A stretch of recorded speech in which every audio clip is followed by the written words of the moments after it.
again. Another day, another dad tale. This is the story of how I led a toddler expedition to Johnny's Dairy, discovered that names hold power, and accidentally switched my dominant hand. So 4-year-old me, bold, determined, and deeply misinformed, had observed something fascinating. My dad would walk into Johnny's Dairy, pick up groceries, sign his name, and leave with the goods. No money, no fuss. Clearly, my father owned Johnny's Dairy. And if he could just sign his name and take groceries, then surely as his heir, I had the same right. Armed with this rock-solid logic, I assembled a group of fellow toddlers, my little brother and 2 twins, whose mother was my mom's friend, and marched them to Johnny's Dairy to claim what was rightfully ours.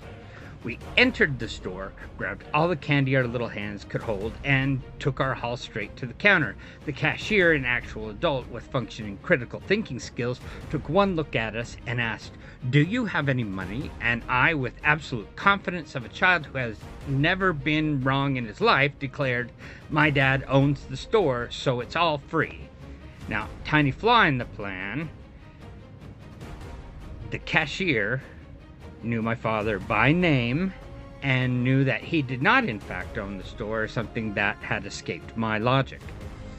Still, I knew that names were powerful. I just hadn't unlocked their full potential yet. Anyway, the cashier called my mother. Yeah. And let me tell you, when she arrived, she did not share my vision or understand.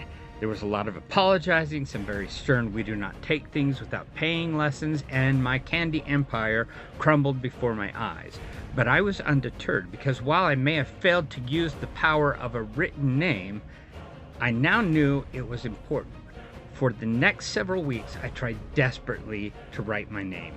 I filled pages with scribbles, convinced that if I could just figure out the secret, it would mean something.